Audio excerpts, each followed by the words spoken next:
Hi everyone, Camille here and welcome back. I'll be sharing with you a mini unboxing of my new phone. So after 3 years, nakapagpalit na din ako ng phone. It's not something that I want to do, but it's more of a need. Kailangan ko na talaga magpalit. Well, hindi naman dahil sira na yung phone ko.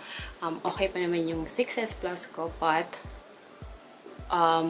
there are two reasons. Number one is mababa yung memory niya. It's only 16GB and 9.5 is kinakain na ng system. So, ang hassle niya.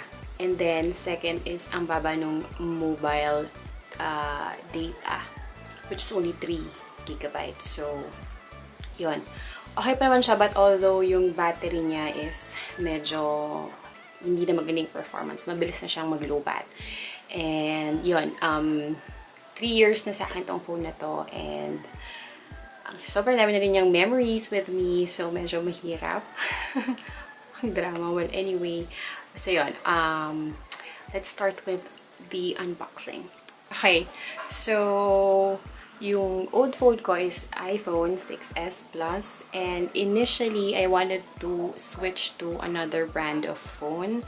Pinag-isipan ko if magsa-Samsung ba ako, but in the end bumagsak pa din ako sa iPhone. Yeah, ang hirap magpalit, but I'm happy.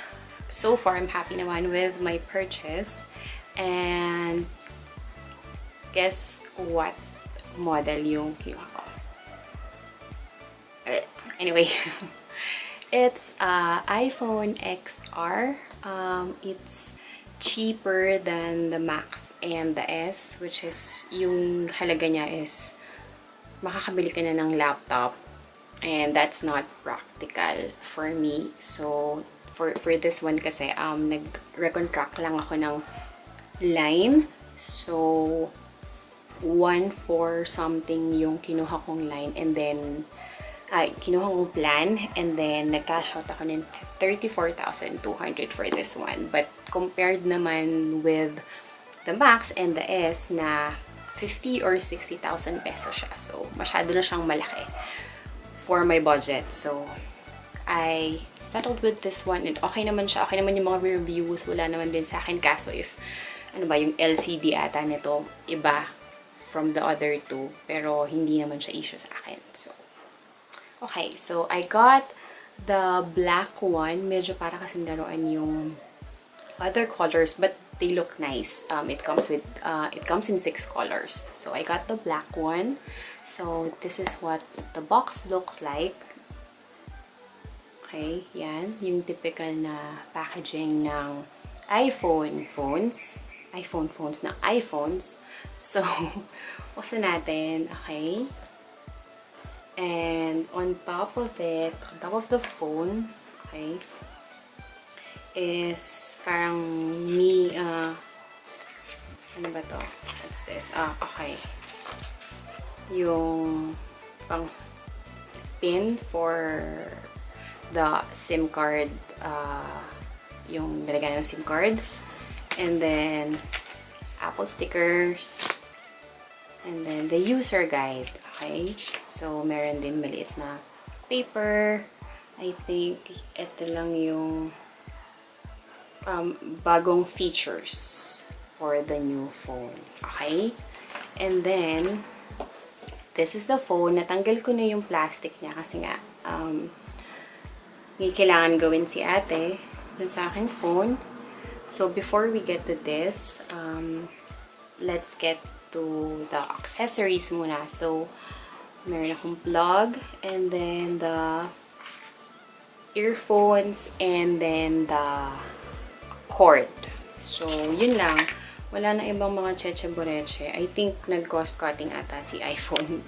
I think meron pang dating parang maliit na envelope, if I'm not mistaken. So, yun. Wala na siya. Wala na. Okay? So, let's get to our phone na. Okay. So, before ko siyang buksan, I already purchased a case. Ang hirap maghanap ng case kasi bago pa lang siya. I think kakalabas pa lang niya. December ata or November. I'm not sure. So, konti pa lang yung mga cases na binibenta. So, I settled for this one. Okay naman siya. It cost 250 pesos sa bazaar.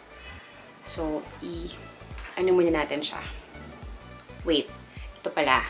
This is how it looks like. It's so slick. It's so sexy. And, balik ako sa black because this phone, white siya.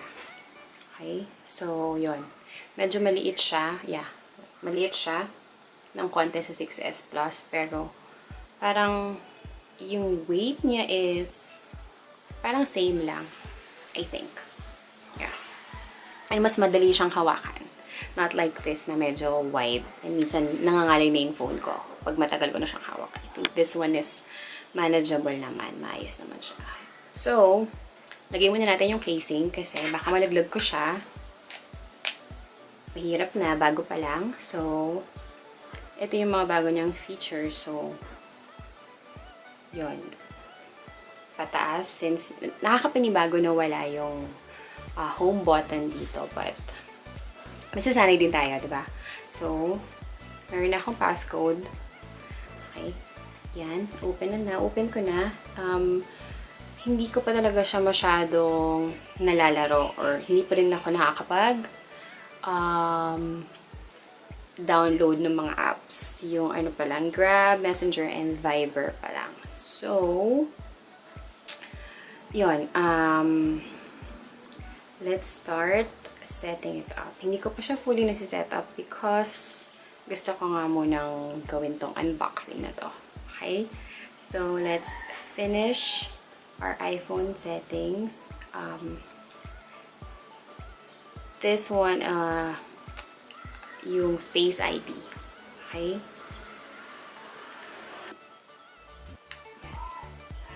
Uy. Okay? Reposition your face. Move your head slowly to complete this circle.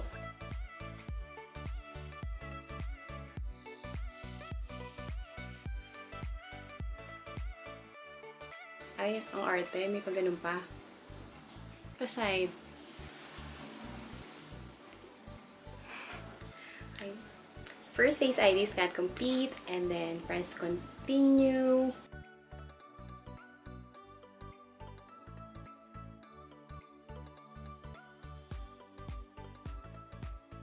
Ang arte.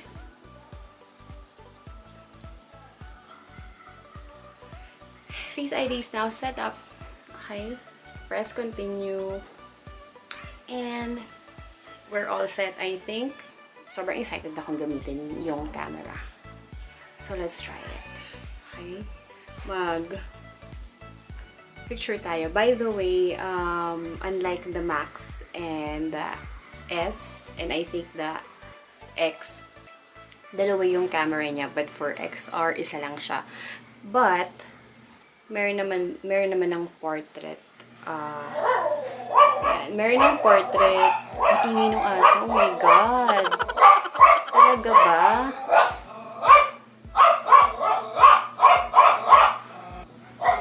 Ay, ang tagal. Sige, tagal pa.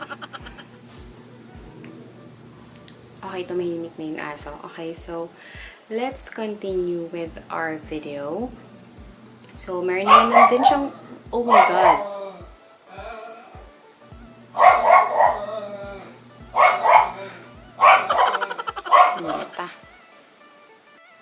So, even though yung camera niya is isa lang, meron pa din namang portrait option sa camera. Okay? Let's try taking some selfies. So, if wala silang ma-detect na face, hindi siya mag-function. So,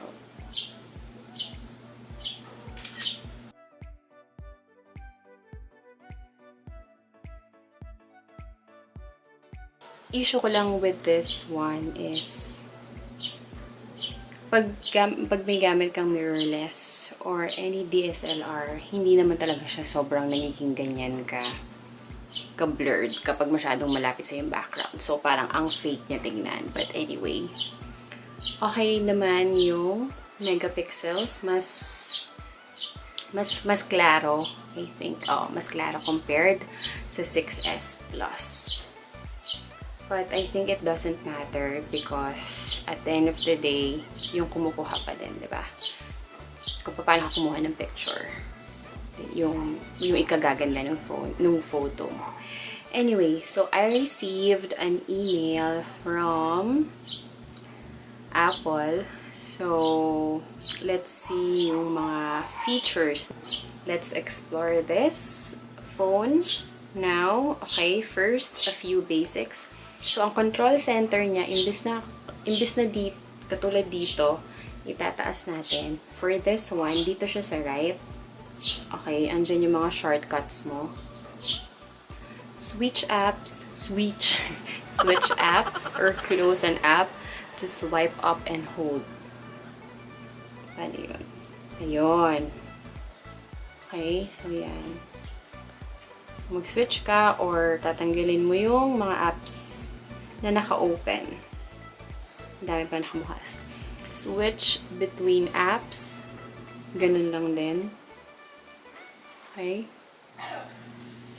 Reachability. You can bring content at the top of your screen into reach by swiping down from the bottom edge. Right, anyway, first screenshot. I think ito. Yan. But you can also use yung assistive touch if you want to take a screenshot. So, home, device, yun, screenshot. Okay?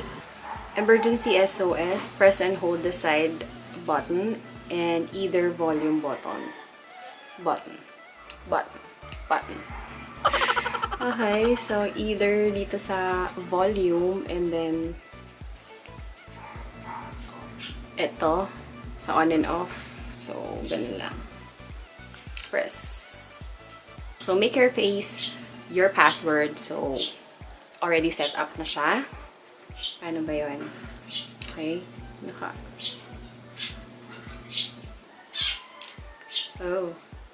Ganun lang, diba? Okay. Nice. Guys, so if you want na medyo blurred yung background, make sure na malayo ka dun sa background. Huwag yung super lapit kasi ang pangit na blurred yun.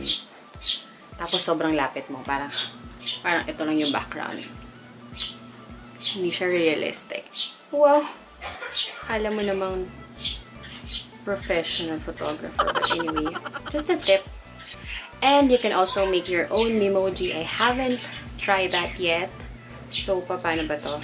Through the camera, let's create custom Animoji to mirror your personality and style. In messages, tap the Animoji icon in the drawer. So, punta tayo sa messages natin. Ito yung nasa drawer. This one, I think, yung may mukhang monkey. So, press lang yun, I think. And then, yeah. Welcome. Yan, yung lumabas. So, continue. And then, bring your face into view. Okay.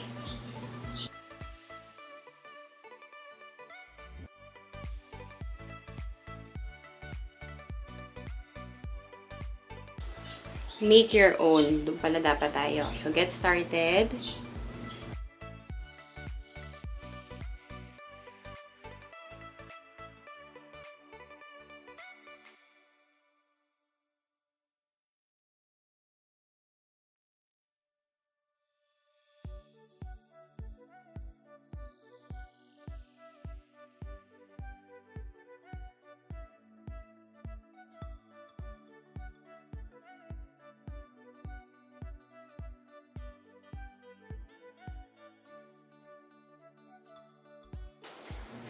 Brows. Wala ba dito yung medyo hairless? Kasi wala masyadong kilay si Bess. Lips natin, medyo makapal yung lips ni Bessie. So, I think I'm gonna use this. Right? And gawin natin red. Because I'm wearing red. And I love wearing this kind of color na red, na lipstick.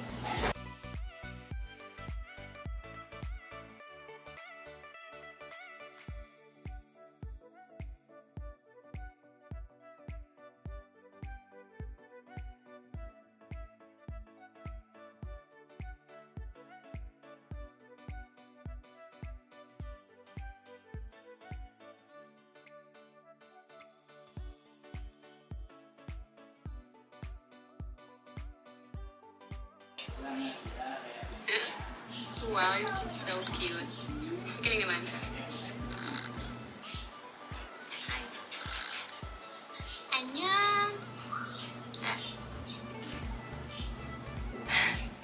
Explore even more things you can do. Be more aware of how you use your device. So screen time. Let's set up our screen time. Turn on screen time. Yan.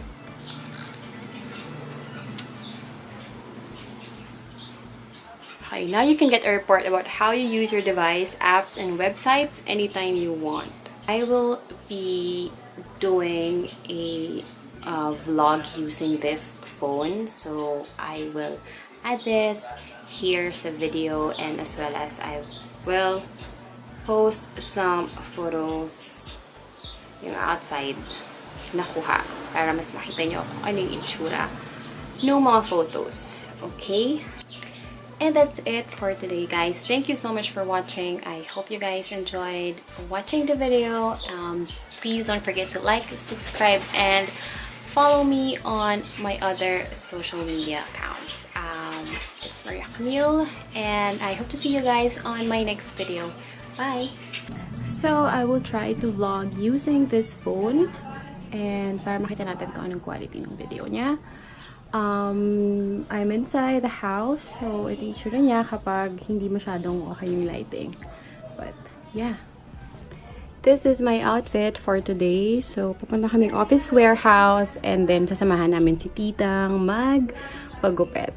And then, yun, uwi kami agad because I have work. So, let's go, guys. Details. This one's from Sunnies Studios. Ang aking bag is from Parisian. This pants is from Bershka. And yung hoodie ko is customized. Yan, sunnies&style. Diba? This is my website, guys. Style and travel blog, sunnies&style.com. Please visit. And this one's from Soulmate.